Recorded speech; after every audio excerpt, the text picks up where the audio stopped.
नमस्कार दोस्तों। आज यानी 30 मार्च 2017 का हमारा प्रीलिम फोकस न्यूज डिस्कशन है। उसमें से देख लेते हैं कौन कौन सी न्यूज इंपॉर्टेंट है। फ्रंट पेज पे एक इंपॉर्टेंट न्यूज है, सुप्रीम कोर्ट ने BS3 के व्हीकल्स को बैन कर दिया है। तो सबसे पहले तो हम बेसिक्स जानने की कोशिश करते हैं आखिरकार ये BS3 है क्या। BS स्टैंड्स फॉर भारता स्टेज। ये एमिशन स्टैंडर्ड्स हैं जो कि गवर्नमेंट ऑफ इंडिया द्वारा लाए गए हैं। ये जो व्हीकल्स होते हैं, व्हीकल्स से काफ़ी हार्मफुल गैसेस का एमिशन होता है उनके इंजन से, उनको रेगुलेट करने के लिए, ताकि कम से कम पोल्यूशन हो व्हीकल से, उनको रेगुलेट करने के लिए ये भारता स्टेज के स्टैंडर्ड्स लाए गए थे गवर्नमेंट ऑफ इंडिया के द्वारा। यानी जैसे जैसे ऊपर जा रहे हैं हम BS3, BS4, 5, 6, जैसे जैसे ऊपर जा रहे हैं 6 तक, यहाँ पे काफ़ी कम हार्मफुल गैसेस का एमिशंस होता है। 5 में ज़्यादा होता है, 4 में और भी ज़्यादा हार्मफुल गैसेस का एमिशंस होता है, 3 में और भी ज़्यादा। तो अब सुप्रीम कोर्ट ने यह आदेश दिया कि भारता स्टैंडर्ड्स 3 के जितने भी व्हीकल्स हैं उन सबको बैन कर दिया जाए, ना तो उनकी खरीद फरोख्त हो और ना ही उनका रजिस्ट्रेशन किया जाए। यानी जितने भी अब नए व्हीकल्स बेचे जाएंगे वो भारता स्टेज स्टैंडर्ड्स 4 को फुलफिल करने चाहिए, ऐसा सुप्रीम कोर्ट ने कहा। एग्जाम्पल के तौर पे आपको बताऊं तो यहां पे देखें, भारता स्टेज 3 में अभी HC जो है वो 0.20 का एमिशंस होता है, NOx का 0.15 का, और BS4 में ये कम होते जाते हैं, HC का 0.10 का, NOx का 0.08 का। तो आगे आगे जाएंगे तो हार्मफुल गैसेस का एमिशंस कम होता जाएगा। सुप्रीम कोर्ट ने कहा कि देखिए पूरे देश में 1 अप्रैल से भारता स्टेज 3 के जितने भी व्हीकल्स बेचे जाएं वो नहीं बेचे जाएं, सिर्फ 4 के बेचे जाएं, ना ही इनका रजिस्ट्रेशन किया जाए। तो यहाँ पे देख लीजिए एक थोड़ा सा कैसे ये आए थे। शुरू में जो ये नॉर्म्स थे यूरोप में आए थे, लेकिन बाद में इसे इंडिया ने भी अपना लिया था, और अभी फिलहाल हमने भारता स्टेज 6 का भी टारगेट तय कर दिया है। हमने टारगेट के अनुसार 2020 से लेकर 2024 तक हमने भारता स्टेज 6 के जो स्टैंडर्ड्स हैं उनको इंप्लीमेंट करना है, और भारता स्टेज 5 के जो नॉर्म्स हैं उनको हमने स्किप कर दिया है, यानी यूरो 5 को हमने स्किप कर दिया है क्योंकि हमारे पास में टाइम काफ़ी कम था। फिलहाल जो है भारता स्टेज 4 है वो सिर्फ 13 सिटीज़ में है, सिर्फ NCR की 13 सिटीज़ में है, बाकी पूरे देश में अभी भारता स्टेज 3 है। लेकिन जैसा कि सुप्रीम कोर्ट ने अभी आदेश दिया कि 1 अप्रैल से ये भारता स्टेज 3 के जो व्हीकल्स हैं वो नहीं बेचे जाएंगे, यानी पूरे देश में भारता स्टेज 4 के व्हीकल्स आ जाएंगे, और 2020 से लेकर 24 तक भारता स्टेज 6 के व्हीकल्स सिर्फ रोड पर होंगे। तो काफ़ी कम पोल्यूशन होगा इन व्हीकल्स से 2024 के बाद में। तो बस प्रीलिम में इस पे क्वेश्चन पूछा जा सकता है। भारता स्टेज के स्टैंडर्ड से लेकर एक कमेटी भी आई थी, जो कमेटी गठित की गई थी उसका नाम था सुमित्रा चौधरी। तो इस कमेटी का नाम भी आप याद रखना, कई बार आ जाता है कि सुमित्रा चौधरी किससे रिलेटेड थी, तो भारता स्टेज के रिलेटेड थी वो। और ये जो रेगुलेट करती है सारी चीज़, ये रेगुलेट की जाती है central board of pollution, central control pollution board के द्वारा। यहाँ पे देखिए एक सेकेंड, यहाँ पे देखिए ये जो रेगुलेट किए जाते हैं ये सेंट्रल पोल्यूशन कंट्रोल बोर्ड, ठीक है। अब चलते हैं हम अगले खबर की तरफ में। लोकसभा में GST बिल अब पास हो गया है। काफ़ी लंबी जदोजहद के बाद में 10-15 साल इसको डिस्कस करते हो गए GST बिल को, अब जाके ये पास हुआ है। पूरे देश में अब एक ही टैक्स होगा। तो काफ़ी तरह की डिस्कशन हुई, और अभी 4 बिल्स लोकसभा में पास हो गए हैं, जैसे IGST, सेंट्रल GST और GST कंपनसेशन बिल और यूनियन टेरिटरी GST बिल। लेकिन जो SGST है वो अब स्टेट असेंबलीज के द्वारा पास किया जाना बाकी है। तो काफ़ी तरह के कंसर्न्स रेज किए गए ओपोजिशन पार्टीज के द्वारा। कुछ पार्टीज ने कंसर्न्स रेज किए कि इससे तो पार्लियामेंट के पास में पावर नहीं रहेगी टैक्स रेट सेट करने में, और जो स्टेट्स की फिजिकल ऑटोनॉमी है वो भी खतरे में चली जाएगी। और कुछ पॉलिटिकल पार्टीज ने ऐसा भी कहा कि देखिए आपने तो कहा था कि एक नेशन एक टैक्स की बात आपने कही थी, लेकिन तरह तरह के इसमें टैक्स हैं। IGST के अलग से रेट्स हैं, SGST के अलग से रेट्स हैं, और CGST यानी central goods and service tax के अलग से रेट्स हैं। तो ऐसा क्यों? जब आपने कहा था कि एक टैक्स एक नेशन होगा तो इतने तरह के टैक्स क्यों? और उसके अलावा आप सेस भी अप्लाई कर रहे हो। तो फिर से जो आप कहते थे कि सिर्फ एक टैक्स होगा, टैक्स स्ट्रक्चर काफ़ी ईजी हो जाएगा, लेकिन आप उसे फिर से कॉम्प्लेक्स बना रहे हो। और उसके बाद में जब रिप्लाई दिया हमारे अरुण जेटली फाइनेंस मिनिस्टर है, इन्होंने कहा कि देखिए पार्लियामेंट की जो है सोवरेनिटी कम नहीं हो रही है, बल्कि पूरे पार्लियामेंट और स्टेट्स जो मिलके एक काउंसिल के अंदर में अपनी सोवरेनिटी लाएंगे टैक्स रेट सेट करने में। तो ये काउंसिल हमने काफ़ी बार डिस्कस की है, GST काउंसिल, इसके बारे में दोबारा से देख लेते हैं।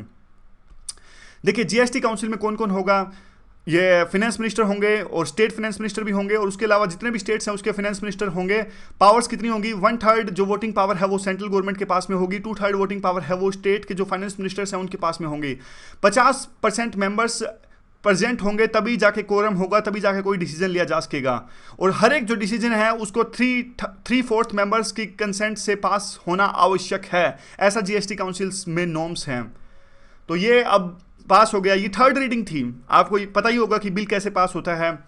बिल पहले पास होता है सिर्फ सबसे पहले तो देखिए फर्स्ट रीडिंग में नॉर्मल बिल को प्रेजेंट कर दिया जाता है, गजट में नोटिफाई कर दिया जाता है। सेकंड रीडिंग में क्या होता है, जब कोई बिल पास करवाना होता है तो सेकंड रीडिंग में या तो सिलेक्ट कमेटी के पास में भेज दिया जाता है, या फिर जॉइंट कमेटी के पास में भेज दिया जाता है, या फिर जनता की ओपिनियन के लिए इसे ओपन रखा जाता है। इसमें सेकंड रीडिंग में हर एक क्लास को डिस्कस करते हैं या फिर जो भी चेंज लाने होते हैं उसमें चेंज लाते हैं। थर्ड रीडिंग में सिर्फ पूरी डिबेट होती है, पूरे मुद्दे पर जीएसटी पे डिबेट होती है। वही हुआ कल लोकसभा के अंदर में। इसमें या तो बिल को एक्सेप्ट किया जाता है या फिर रिजेक्ट किया जाता है। पर्टिकुलर स्पेशल क्लाजेस को नहीं हटाया या फिर लाया जाता, यानी चेंजेस कोई नहीं हो सकते। थर्ड रीडिंग में पूरे बिल पर चर्चा होती है कि कैसे बिल सहायक है देश की तरक्की के लिए या फिर इसके नुकसान हो सकते हैं। तो कल वही हुआ, थर्ड रीडिंग इसकी थी। अब लोकसभा से भी ये पास हो गया है। अब चलते हैं हम अगली खबर की तरफ में। प्रीलिम के लिए ज़्यादा इंपॉर्टेंट न्यूज़ नहीं है, बस ये वेस्टिंग हाउस, परसों हमने ये आर्टिकल डिस्कस किया था कि इंडिया और यूएस का जो न्यूक्लियर एग्रीमेंट था 2005 का, वो अभी तक ऑपरेशनलाइज नहीं किया जा सका है। इसलिए क्योंकि वेस्टिंग हाउस जो कंपनी है जिसको 6 रिएक्टर्स बनाने थे अभी आंध्र प्रदेश के अंदर में, उनके पास में पैसा नहीं था। और अब अगली कड़ी में वेस्टिंग हाउस ने दिवालिया घोषित कर दिया है, उन्होंने बैंकरप्सी के लिए फाइल किया है। तो आगे जाके जो 6 रिएक्टर्स बनाने थे यूएस को आंध्र प्रदेश के अंदर में, उसकी संभावना और भी ज़्यादा कम हो गई है। अगला जो प्रीलिम के लिए एक इंपॉर्टेंट खबर हो सकती है, भरानी फेस्टिवल के बारे में है। भरानी फेस्टिवल केरला में सेलिब्रेट किया जाता है और ये कुरुम्बा भगवती टेम्पल जो कि थ्रीसूर डिस्ट्रिक्ट में है केरला में, यहाँ पे बनाया जाता है। और होता क्या है, होता तो कुछ नहीं, जनरली प्रोसेसन वगैरह ही होता है। और बस एक नाम याद रखना कि न्यूज़ में है, फोटो द हिंदू में आई हुई थी, तो बस ये याद रखना कि भरानी फेस्टिवल कहाँ बनाया जाता है। इसके अलावा इसी जो टेम्पल था हमने अभी देखा, ये कुरुम्बा भगवती टेम्पल, यहाँ पे एक और फेस्टिवल भी सेलिब्रेट किया जाता है, तालनपोली फेस्टिवल। ये मकरम मंथ में इसको सेलिब्रेट किया जाता है, यानी जनवरी फरवरी के आसपास इसे सेलिब्रेट किया जाता है। तो बस नाम याद रखिएगा आप, और ज़्यादा डिटेल्स में जाने की आवश्यकता है नहीं। प्रीलिम में इस तरह के मैच द फॉलोइंग पूछ लेते हैं कि भरानी टेम्पल कौन सी डिस्ट्रिक्ट में, कौन से डिस्ट्रिक्ट तो नहीं पूछते, आमतौर पे स्टेट ही पूछते हैं। ज़्यादा से ज़्यादा डिफिकल्ट क्वेश्चन बनाना हो तो टेम्पल भी पूछ लेते हैं। तो बस ये याद रखिएगा, भरानी फेस्टिवल केरला में सेलिब्रेट किया जाता है कुरुम्बा टेम्पल में। अब चलते हैं अगली खबर की तरफ में। इरीना एक बॉडी है, सबसे पहले तो ये देख लीजिए आप, international renewable energy agency Irina. इनके जो चीफ हैं वो इंडिया में फिलहाल आए हुए हैं, और जो ये बॉडी है ये रिन्यूएबल एनर्जी को प्रमोट करती है। इंटर गवर्नमेंटल ये बॉडी है, तो ये याद रखिएगा कौन सी बॉडी है, इंटर गवर्नमेंटल ये बॉडी है, एनजीओ नहीं है। अभी तो हमारे सामने स्लाइड है, इसे हमें पता है, लेकिन बाद में प्रीलिम में क्वेश्चन आएगा तो उसमें हम कंफ्यूज हो जाएंगे, whether it is NGO, it is inter governmental organisation, whether it is part of UN. नहीं, यूएन का पार्ट ये नहीं है, एक अलग से एजेंसी है, इंटर गवर्नमेंटल ये बॉडी है।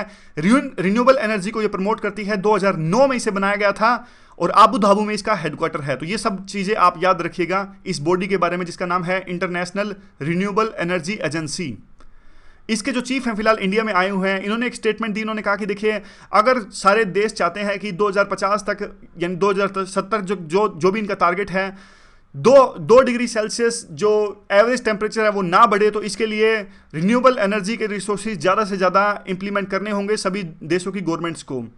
और जो ये टारगेट्स हैं, इसी से जाके जो पेरिस का क्लाइमेट चेंज एग्रीमेंट है वो सफल हो पाएगा, जो इरीना बॉडी है इनके चीफ ने कहा। तो इंडिया का टारगेट क्या है, इंडिया ने टारगेट रखा था कि 33-35% 2005 में जितना एमिशंस इंडिया कर रहा था उससे 33-35% की जो एमिशंस है वो कम करेगा उस लेवल से, और 2030 तक इंडिया ऐसा करेगा। इसके अलावा इंडिया ने ऐसा भी कहा था कि 40% non fossil fuels based energy वो प्रोड्यूस करेंगे। बाकी सभी देशों ने भी अपने अपने टारगेट दिए थे, चाइना ने, यूएस ने और ईयू ने। हमारे लिए सिर्फ इंडिया का इंपॉर्टेंट है।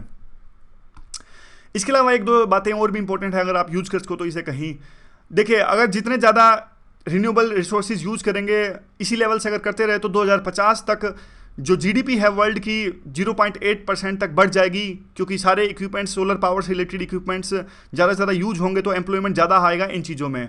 और फिलहाल जो है अभी 24% जो ग्लोबल पावर जनरेट होती है रिन्यूएबल एनर्जी, बाकी जो 60 कितना बच गया 76% जो होते हैं बाकी नॉन रिन्यूएबल एनर्जी सोर्सेज से यूज होती है। तो बस 1-2 बातें हैं, ज़्यादा इंपॉर्टेंट नहीं है, याद रख सको तो मेंस में काम आ सकती है। बस आगे क्या देखिए, इसरो नए सिरे से 5 सैटेलाइट्स लॉन्च करने वाला है। उसमें से एक है GSAT-9 जो कि साउथ एशिया का सैटेलाइट होगा। सार्क के देशों के लिए ये सैटेलाइट यूज़ होगा। ये हमने पहले घोषणा की थी कि सार्क के लिए एक सैटेलाइट हमने बनाने जा रहे हैं, तो उसका नाम है GSAT-9 और स्पेसिफिक नाम कुछ और होगा। ये तो टेक्निकल नाम है जो GSAT-9 है। और ये पहला तो नहीं होगा, लेकिन one of the such indigenous GSLV होगा। जीएसएलवी और पीएसएलवी में क्या डिफरेंस होता है? देखिए, जीएसएलवी में ज़्यादा भारी सैटेलाइट्स ऊपर लॉन्च कर सकते हैं, काइंड ऑफ ये सैटेलाइट लॉन्च व्हीकल हैं। पीएसएलवी में कम भारी सैटेलाइट ऊपर लॉन्च कर सकते हैं, लेकिन जीएसएलवी ज़्यादा कॉम्प्लेक्स और ज़्यादा भारी सैटेलाइट्स लॉन्च कर पाने में सक्षम होता है। जीएसएलवी जो होता है ज़्यादा ऊंचाई तक इसे ले जा सकते हैं। पर्टिकुलर डिटेल्स कितनी ऊंचाई तक ले जा सकते हैं वो सब बातें याद रखने की आवश्यकता है नहीं। अब देखिए, अगला जो आर्टिकल है वो नोबेल प्राइज से रिलेटेड है। बॉब डायलोन को लिटरेचर के लिए नोबेल प्राइज़ दिया गया था इस बार। पहले उन्होंने ये एक्सेप्ट नहीं किया था, लेकिन अब जाके वो कल एक्सेप्ट कर रहे हैं इसे। और काफ़ी एक प्रकार से कंट्रोवर्सी क्रिएट हुई थी बॉब डायलोन, क्योंकि बॉब डायलोन जो आमतौर पे गाने काफ़ी लिखे हैं, तो लिटरेचर में ये गाने लिखना आता है नहीं आता, और बाद में ये लेने भी नहीं गए थे, काइंड ऑफ डिसरिस्पेक्ट कर दिया था इन्होंने, और किसी तरह की कम्युनिकेशन नहीं किया था नोबेल कमेटी से, तो बाद में काफ़ी कंट्रोवर्सी इस पर क्रिएट हुई थी। यूपीएससी देखिए काफ़ी बार अभी इस तरह के क्वेश्चन पूछती है, नोबेल प्राइज़ के बारे में क्वेश्चन पूछा जा सकता है। आमतौर पर देखिए एसएससी वगैरह के एग्जाम्स में इस बातों पर फोकस किया जाता है कि नोबेल प्राइज़ किसे मिला, लेकिन यूपीएससी प्राइज़ के बारे में क्वेश्चन ज़्यादा पूछती है कि इसरो पीस प्राइज़ क्या है। और आमतौर पे तो वैसे आजकल देखिए जिस प्रकार के करंट रिलेटेड क्वेश्चंस आ रहे हैं, तो वैसे यूपीएससी ये भी पूछ लेती है, तो हमें हर तरह की सिचुएशन से तैयार रहना होगा।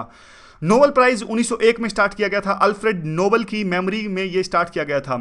अल्फ्रेड नोबेल ने डायनामाइट का आविष्कार किया था, और बाद में जो अल्फ्रेड नोबेल थे नहीं चाहते थे कि उन्हें इस बात के लिए याद किया जाए कि उन्होंने डायनामाइट का आविष्कार किया या फिर इस प्रकार के डिस्ट्रक्टिव किसी चीज़ का आविष्कार किया। इसलिए जो भी पैसा उन्होंने डायनामाइट के आविष्कार से कमाया, उससे उन्होंने अपनी विल बनाई, और विल को मान लीजिए जितना भी पैसा बनाया उसको किसी ब्याज पे देके, या फिर जो भी फायदा उस विल से होता था, उनकी प्रॉपर्टी से होता था, उससे उस पैसे को यूज किया जाए जो भी 6 कैटेगरीज में प्राइज देने के लिए। कौन कौन सी वो 6 कैटेगरीज थी? 6 कैटेगरीज थी देखिए, फिजिक्स, केमिस्ट्री और मेडिसिन, लिटरेचर, पीस और इकोनॉमिक्स। शुरू में तो सिर्फ 5 कैटेगरीज थे, बाद में इकोनॉमिक्स को 1968 में ऐड किया गया था। यहाँ पे देखिए 1968 से इकोनॉमिक्स को भी ऐड किया गया था, जबकि बाकी 5 कैटेगरीज 1901 से चली आ रही हैं। और एक जो इंपॉर्टेंट बात यह है कि जो पीस के लिए पुरस्कार है, नोबेल प्राइज है, वो नॉर्वे के द्वारा दिया जाता है, नॉर्वे के अथॉरिटी के द्वारा, नॉर्वे गवर्नमेंट द्वारा। बाकी जो प्राइज है वो स्वीडन गवर्नमेंट द्वारा दिया जाता है। तो एक ये भी बात अगर क्वेश्चन पूछें तो। अब देखिए यहाँ पे देखिए, ये तो नहीं पूछेगी यूपीएससी, लेकिन इसमें क्या क्या दिया जाता है? नोबेल का डिप्लोमा भी दिया जाता है, एक चेक दिया जाता है, फ्रंट ऐसा होता है, बैक ऐसा हो जाता है मेडल का। ये तो नहीं पूछेगी यूपीएससी। हाँ, ये इंपॉर्टेंट है, ये पूछा जा सकता है इनडायरेक्टली या फिर डायरेक्टली। अभी तक किन किन भारतीयों को नोबेल प्राइज मिला है? तो सबसे पहले तो देखिए 1913 में रविंद्रनाथ टैगोर को मिला था लिटरेचर के लिए, बाद में 1930 में सीवी रमन को मिला था, फिर 1968 में हरगोविंद खुराना को मिला था मेडिसिन में, मदर टेरेसा को शांति के लिए मिला था, 1983 में फिर मिला था 1983 में सुब्रमण्यम चंद्रशेखर को मिला था, 1998 में अमर्त्य सेन को इकोनॉमिक्स में मिला था, 2009 में फिर मिला था वेंकट रमना रामकृष्णा, इनको केमिस्ट्री में मिला था, कैलाश सत्यार्थी को मिला था 2014 में, बचपन बचाओ इनका आंदोलन था, एनजीओस था, चाइल्ड राइट्स के लिए इन्होंने काफ़ी तरक्की की थी, काफ़ी एक प्रकार से सपोर्ट किया था चाइल्ड राइट्स को, चाइल्ड लेबर से भी काफ़ी बच्चों को इन्होंने बचाया था, इनके एनजीओस को, बचपन बचाओ आंदोलन इनका एनजीओ था। अब अगला तो है देखिए, इसरो और नासा मिलके एक निसार, एक रडार का बनाने जा रहे हैं, और इसकी फुल फॉर्म ये है, यहाँ पे देखिए फुल फॉर्म यहाँ पे ये है इनकी, सिंथेटिक एपर्चर रडार। नासा और ISRO synthetic aperture radar, Nisar की ये फुल फॉर्म है। तो दोनों मिलकर बनाने जा रहे हैं, और दो फ्रीक्वेंसी बैंड है इसमें, एल और एस। जो एल बैंड है उसका निर्माण करेगा नासा, और जो एस बैंड है उसका निर्माण करेगा इंडिया। और ये जो एपर्चर रडार है निसार, नाम याद रखिएगा, सबसे इंपॉर्टेंट नाम है प्रीलिम के लिए, निसार। नासा और इंडिया मिलकर बनाने जा रहे हैं।